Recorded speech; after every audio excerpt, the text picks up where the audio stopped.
Hello students, आप सबका स्वागत है सेल्फ स्टडी चैनल पर। अब मैं आपको यूनिट 3 समझाऊंगा, जिसमें एक नया एक्ट आया है, सेल्स ऑफ गुड्स एक्ट 1930। ये एक्ट वो एक्ट है जिसमें हमारा इम्प्रूवमेंट करता है, ये डेवलप्ड करता है ट्रेड को और कॉमर्स को एक इंडिया में। ये हमारा वो डिले किया गया है इंडियन कॉन्ट्रैक्ट एक्ट की जगह पर। अब इसमें टोटल सेक्शन जो है वो है 76 to 123 कॉन्ट्रैक्ट एक्ट है इसमें जो है। और ये जो पास हुआ था वो 1930 में हुआ था। इसे जो एप्लीकेबल किया गया वो इंडिया में किया गया, जो इंडिया की एक जगह में किया गया जो है Jammu and Kashmir. Contract of sale, contract of sale क्या कहलाता है आपके हिसाब से? कॉन्ट्रैक्ट ऑफ सेल क्या होता है? मेरे हिसाब से कॉन्ट्रैक्ट ऑफ सेल ये होता है कि एक जो कि हम अपनी किसी भी प्रॉपर्टीज़ को गुड्स के रूप में बायर को सेल करते हैं अब प्राइस के लिए, वो हमारा कॉन्ट्रैक्ट ऑफ सेल होता है। सेल से ही समझ में आ रहा है कि कोई एक पर्सन दूसरे पर्सन को सेल कर रहा है अपनी प्रॉपर्टी फॉर अ प्राइस के लिए, तो वो हमारी क्या होगी? Contract of sale. Contract of sales के दो टाइप्स होते हैं, पहला सेल, दूसरा एग्रीमेंट टू सेल। सेल का मतलब सेल भी एक हमारा कॉन्ट्रैक्ट होता है जिसमें हमारा ट्रांसफ़र होता है बायर टू सेलर इमीडिएटली। हमारा जो ट्रांसफ़र होता है गुड्स जो ट्रांसफ़र होता है बायर टू सेलर वो इमीडिएटली अचानक होता है, और वही हमारा कंक्लूजन कॉन्ट्रैक्ट भी होता है। एग्रीमेंट टू सेल एक कॉन्ट्रैक्ट होता है जो हमारा फ्यूचर के लिए ट्रांसफ़र की जाती है प्रॉपर्टी, जिससे कि हमारा फ्यूचर में जितनी भी हमारी कंडीशंस हैं, प्रॉब्लम्स हैं, उन्हें हम ऑब्लिगेशंस हैं, उन्हें सबको हम फुलफ़िल कर सकें। अब हमारा सबसे ज़्यादा मेन टॉपिक जो है वो होता है difference between sales and agreement to sell. Agreement, इसका natures, types of contract, transfer of risk, right to seller, tax, right of unpaid seller और मीनिंग, ये कुछ फ्यू पॉइंट्स हैं जो कि हमारे दोनों डिफरेंस के होते हैं। अब इसके कुछ एसेंशियल एलिमेंट्स होते हैं कॉन्ट्रैक्ट ऑफ सेल्स के।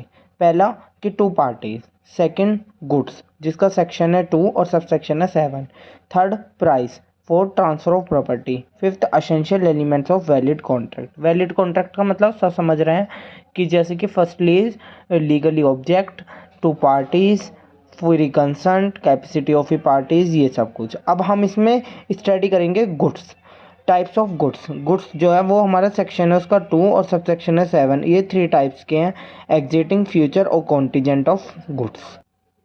अब हमारा एग्जिटिंग गुड्स के 3 पार्ट होते हैं, स्पेसिफिक, अनसर्टेन और सर्टेन गुड्स, ये 3 पार्ट्स का होता है। अब meaning and definition of goods, अगर हम सेक्शन 2 सब सेक्शन 7 के अनुसार बात करें, according to the goods act 1930, every kinds of movable property of other than actionable claim of money. मतलब कि हमारी कोई भी एक पार्टी है वो मूव करती है हमारी क्लेम की जगह पर या मनी की जगह पर, उसमें हमारे इंक्लूड्स होते हैं जैसे स्टॉक, शेयर्स, हमारी ग्रोइंग क्रॉप्स, ये सब चीज़ें हमारी क्या करती हैं? सर्वाइव करती हैं सेल में या under the sales of goods act. अब हमारे कुछ टाइप्स होते हैं, टाइप्स ऑफ गुड्स। पहला होता है एग्जिटिंग गुड्स। एग्जिटिंग गुड्स वो गुड्स होता है जो कि हमारा पेज बाय करता है कि seller at the time of sale के टाइम पर जो हमारा पेज होता है वो हमारा क्या कहलाता है? Exiting goods. अब हमारे एग्जिटिंग गुड्स जो हैं वो 3 टाइप्स के होते हैं, स्पेसिफिक गुड्स, सर्टेन गुड्स और अनसर्टेन गुड्स। स्पेसिफिक गुड्स वो होता है जो कि गुड्स के एक आइडेंटिफाई गुड्स को ही टाइम के एग्रीगेट किया जाता है बस टाइम के अनुसार, जो इसमें हमारी कोई रिप्लेसमेंट नहीं होती। असर्टेन गुड्स वो गुड्स होता है, ये एक सेपरेटली फॉर द बल्क, ये एक सेपरेट गुड्स होता है, बस एक अकेला गुड्स होता है, ऐसा गुड्स जो कि हमारा बल्क में मिलता है, बल्क में। अब हमारा थर्ड अनसर्टेन गुड्स, जो कि हमारा गुड्स मतलब कि मिलने के वो होते हैं गुड्स, ये हमारा इन बल्क के फॉर्म में मिलता है हमें, है नहीं, ये भी हमें किस फॉर्म में मिलता है? बल्क के फॉर्म में मिलता है। फीचर गुड्स, अब नेक्स्ट गुड्स है हमारा फीचर गुड्स। वो हमारा गुड्स वो होता है जो मैन्युफैक्चर या प्रोड्यूस किया जाता है एक कॉन्ट्रैक्ट के लिए, जिससे कि हमारा फ्यूचरली में हमें ईजिली प्रोवाइड हो सके और ऑब्लिगेशंस राइट्स हम अपने फुलफिल्ड कर सके। अगला है कॉन्टीजेंट गुड्स। कॉन्टीजेंट गुड्स वो गुड्स होता है जो कि डिपेंड करता है अनसर्टेनिटी पर, जो कि डिपेंड करता है अनसर्टेनिटी कॉन्टीजेंसी पर, वही हमारा क्या रहता है कॉन्टीजेंट गुड्स। अब हमारा नेक्स्ट टॉपिक आता है performance of a sales contract. इसमें हमारा कौन सा टॉपिक आता है डिलीवरी। डिलीवरी वो होती है जो कि हमारी एक ट्रांसफॉर्मेशन होता है from one place to another place, एक प्लेस टू दूसरे प्लेस ट्रांसफरबिलिटी होती है। ये टाइप्स ऑफ डिलीवरी हैं। They are 3 types of delivery, symbolic delivery, actual delivery and considerate delivery. Symbolic delivery वो होती है जो कि हमारी सिंबल के द्वारा डोनेट की, वो सिंबल के द्वारा दी जाती है। जैसे कि किसी दुकानदार ने अपनी शॉप बंद कर दिया और उसने कहा कि उससे कोई ग्राहक जो है वो कुछ सामान खरीदने गया, तो उनने अपनी दुकान की चाबी दे दी कि तुम उस सामान को निकाल लें और उसे क्या नाम है दुकान में से निकाल लें और ले लें। तो ये हमारी कौन सी होती है सिंबल, जिसमें हमारा सिंबल यूज़ होता है, ये हमारी सिंबल लिख दी हुई है। एक्चुअल डिलीवरी वो होती है जिसमें हमारा कि हम एक तरीके से एक बायर है और एक सेलर है जो एक्चुअल डिलीवर्ड कर रहा है गुड्स को। जैसे कि हमने फॉर एग्जांपल 20 किलो टमाटर लिए, तो वो हम सीधा जाकर मंडी से 20 किलो टमाटर कह दिया तो 20 किलो टमाटर हमारे आ गए। कॉन्टिनेंटल गुड्स वो होती है जो कि हमारा एक गुड्स होता है बट डिलीवरी डायरेक्टली नहीं होती इसकी सेलर को डिलीवरी जो होती है वो डायरेक्टली नहीं होती है। जैसे कि हमने किसी चीज़ की ऑर्डर किया लेकिन वो गलती से किसी और के पास पहुंच गया, तो वो हमारा कौन सा कराएगा क्वांटिटेटिव डिलीवरी। अब हमारे इसमें रूल्स होते हैं कुछ डिलीवरी के। पहला होता है पेमेंट एंड डिलीवरी और को कंटेंट। पेमेंट और डिलीवरी जो है वो हमारा इंटर रिलेट करता है एक दूसरे से। दूसरा डिलीवरी में भी एक्चुअली सिंबली और डिलीवरी जो है हमारी ये 3 टाइप्स की होती हैं। थर्ड इफेक्ट द पार्ट वो पास्ट डिलीवरी, हमारा तीसरा जो होता है वो इफेक्ट करता है कि हमारे पास्ट डिलीवरी कैसी करी गई थी, पास्ट पर भी इफेक्ट करता है। Fourth buyer to apply for delivery, buyer जो है वो अप्लाई करता है डिलीवरी के लिए। Fifth place of delivery, delivery का कौन सा प्लेस है, कहाँ पर आना है प्रोडक्ट, कहाँ पर वो करना है, ये सब चीज़ वो फिक्स करता है। इसका एक रिगार्डिंग डिलीवरी की है ये रूल्स है एक। फिर अगला है टाइम्स ऑफ डिलीवरी। उसके बाद उसमें टाइम देखा जाता है कि किस टाइम आएगा, किस टाइम डिलीवर्ड होगा, किस टाइम का क्या टाइमिंग है, क्या वो है सब चीज़। फिर एक्सपेंस ऑफ डिलीवरी, हमारे खर्चे देखे जाते हैं कि डिलीवरी के समय पे हमारा क्या क्या खर्चा होगा। नेक्स्ट है शॉर्ट डिलीवरी। शॉर्ट डिलीवरी वो डिलीवरी होती है जैसे कि हमने कोई भी गुड्स परचेज़ किया लेकिन हमारा वो जो है कुछ शॉर्ट टाइम में, कुछ शॉर्ट पीरियड में हमारा जो है कम सामान आया। मतलब कि जैसे हमने कोई 50 साबुन वो किया और उसमें से हमारे 25 साबुन डिलीवर्ड हुए ओनली, तो वो हमारा क्या कहलाता है शॉर्ट डिलीवरी। एक्सीड डिलीवरी वो होता है जैसे कि हमने मंगाए 50 साबुन मंगाए लेकिन हमें वो एक्स्ट्रा आ गए, वो आ गए 55 साबुन आ गए, तो वो हमारी कौन सी कहलाती है एक्सीड डिलीवरी। और यही इन दोनों का ही मिक्स हमारा क्या कहलाता है मिक्स्ड डिलीवरी। अब हमारा नेक्स्ट टॉपिक है meaning and definition of condition and warranty. Conditions हमारी क्या होती हैं, कंडीशंस वही होते हैं कि हमारे एक पर्सन दूसरे पर्सन के कॉन्ट्रैक्ट में जो क्लेम होता है इसका सबका, इन सब कंडीशंस का, डैमेजेस का, इन सब का क्लेम फाइंडर क्लेम भरे, अपनी सारी राइट्सों को, ड्यूटीज़ को, सब चीज़ों को सब चीज़ के पर्पज़ से चले वो, ये हमारा कंडीशन कहलाता है।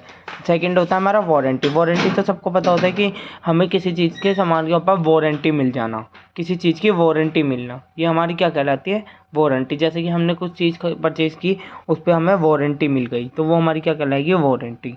अब हमारी जो वारंटी है वो 2 टाइप से डिलीव है, वो 2 टाइप की होती है, एक्सप्रेस और इम्प्लाइड कॉन्ट्रैक्ट।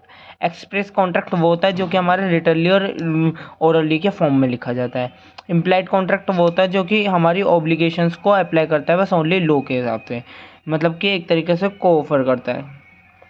अब हमारा नेक्स्ट टॉपिक होता है अनपेड सेलर। अनपेड सेलर का सेक्शन होता है 45। अनपेड सेलर का मतलब होता है जो कि हमारा पे नहीं करता हमारी ऑल विदाउट एनी पेमेंट, किसी भी पेमेंट के, हमारी अनपेड सेलर यही होता है। अगर हम सिंपली वर्ड में बात करें अनपेड सेलर क्या होता है, तो एक पर्सन जो होता है वो हमारा गुड्स को परचेज़ करता है लेकिन वो किसी कारण से किसी उससे उसका पेमेंट नहीं करता, ये हमारा अनपेड सेलर होता है। अगर हम 47 सेक्शन 47 के हिसाब से कुछ रीजंस देखें तो वो पहला होगा कि to whom the whole prices has not paid, ये हमारे प्राइस को पेड नहीं कर पाता। इसमें हमारा बिल्स ऑफ एक्सचेंज, सारे नेगोशिएबल इंस्ट्रूमेंट्स भी यूज़ कर सकते हैं, इन्हें भी हम एक्सेप्ट कर सकते हैं, जिससे कि हमें कल को हमारा इन्हें भी हम रिसीव्ड कर लेते हैं, जिससे कि हम कभी किसी भी टाइम हम इस पर लीगली एक्शन ले सकें। ये हमारा अनपेड सेलर होता है। हमारा इसमें नेक्स्ट टॉपिक है राइट्स ऑफ अनपेड सेलर। ये हमारे दो टाइप्स से होते हैं, एक राइट्स अगेंस्ट गुड्स, गुड्स के अगेंस्ट, और एक अगेंस्ट होता है बायर्स के। पहला होता है गुड्स के अगेंस्ट, हमारे दो टाइप्स होते हैं, एक property for a goods has a transferred और एक होता है property of goods has not a transferred.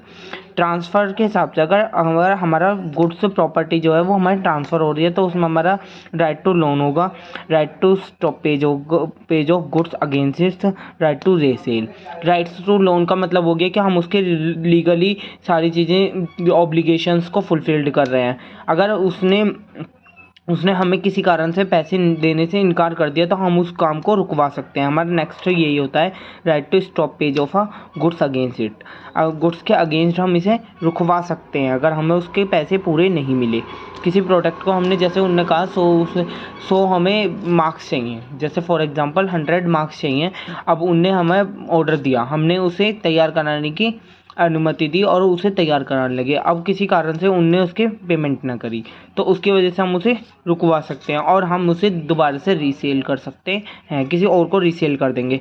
अगर हमने गुड्स ट्रांसफ़र ही नहीं किया तो हम उसकी होल्डिंग मतलब डिलीवरी को रुकवा सकते हैं। उसकी जो उस गुड्स की जो डिलीवरी हो रही थी वो गुड्स की डिलीवरी को हम रुकवा सकते हैं। ये हमारा राइट्स अगेंस्ट गुड्स होता है। अब राइट्स अगेंस्ट बायर्स के अकॉर्डिंग क्या होता है, सुटेबल फॉर अ प्राइस में हम सारे प्राइस को पे करते हैं, उनके ऑब्लिगेशन से, उनके कॉन्ट्रैक्ट के जितना भी हमने कॉन्ट्रैक्ट दिया था वो सब कुछ हम उस कॉन्ट्रैक्ट के प्राइजेस को फुलफिल्ड करते हैं। सुटेबल फॉर अ डैमेजेस, अगर कुछ भी डैमेजेस होता है, उसमें कुछ भी खराबी होती है तो उस सब का भी हम क्या करते हैं, पे करते हैं। सुटेबल फॉर अ इंटरेस्ट, अगर हमारा कुछ भी एक्स्ट्रा इंटरेस्ट में लग गया, अगर उसमें कुछ भी एक्स्ट्रा अमाउंट लग गया तो उसे भी हम क्या करते हैं, पे करते हैं। अब नेक्स्ट टॉपिक होता है हमारा कैविड इनकम। कैविड इनकम का मतलब होता है let to be buying awareness. इसका मतलब ये होता है कि सेलर जो है वो ओपन मार्केट में जाके अपने गुड्स को दिखाता है और प्रॉपर्ली उसमें से बायर जो है वो प्रॉपर्ली सिलेक्शन करता है उस गुड्स का, और डिफेक्टिव पार्ट जो है उसके वो वापसी करता है या रोक देता है, ये छोड़ देता है। वो क्या होता है हमारा कैविड इनकम। कैविड इनकम का मतलब यही होता है कि हमारा कोई भी पर्सन है वो हमारा ओपन मार्केट में जाके अपनी दुकानें या वो आइटम्स को लगाता है, जैसे दुकानें लगाता है। फॉर एग्जांपल जैसे हमने मेले जाते हैं तो उसमें हमारे कुछ इंसान हैं, कुछ पर्सन्स हैं जो कि दुकानें लगाते हैं, उसमें से हमारा जो ख़राब सामान होता है उसे छोड़कर जो सेलेक्टिव पीस है उसमें से कुछ चीज़ें सेलेक्ट कर और डिफेक्टिव माल को छोड़कर वो हमारा क्या कहलाता है, कैविड इनकम। कैविड इनकम का मेन पॉइंट जो है वो होता है let be a buyer awareness. ये हमारा क्या होता है, कैविड इनकम। The last topic of a unit third, action seller of a meaning. इसका मतलब होता है कि हमारे पब्लिक सेल करता है गुड्स को लार्ज अमाउंट पर मेंबर्स को कुछ पब्लिक जो है वो सेल करती है मेंबर्स को कुछ लार्ज अमाउंट पर अपने गुड्स को, जो कि हमारा एक ही प्लेस पर होता है, ऑडिशंस की प्लेस पर, और सच है इसमें कुछ वो होते हैं कि इंटरेस्ट किया जाता है। इसके कुछ रूल्स होते हैं, रूल्स रिगार्डिंग्स होते हैं। पहला होता है कि goods sold in lot. Secondly होता है कॉम्प्लेक्टिव ऑफ द सेल, मतलब फॉलो बाय HAM। इसमें हम जो फॉलो करते हैं वो करते हैं HAM, इसे हम फॉलो करते हैं। इसमें कैरी आउट जो होता है वो सारा सेल करने का होता है लार्ज अमाउंट पर हमारा। ये इसका मतलब टोटली ये होता है कि लार्ज अमाउंट पर ही हमारा प्रोड्यूस किया जाता है और लार्ज अमाउंट पर ही हमारा सोल्ड किया जाता है goods.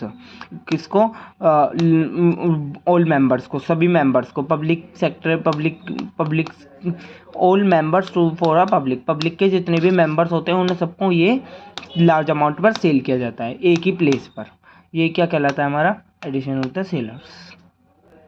Thank you so much. यहाँ पर आपकी यूनिट थर्ड ख़त्म हो गई। अब इसके कुछ इंपॉर्टेंट क्वेश्चन मैं अगली लेक्चर या अगली वीडियो में डाल रहा हूँ, उन्हें आप देख सकते हैं। और जितने क्वेश्चंस मैं डाल रहा हूँ इनके सबके आंसर्स कमेंट में लिख कर भेजें। कोई क्वेश्चन तुम्हें समझ नहीं आ रहा हो तो उसका आंसर आप जैसे आपको समझ में आ रहा है वो आप मुझे कमेंट में लिख कर भेजें। Thank you so much.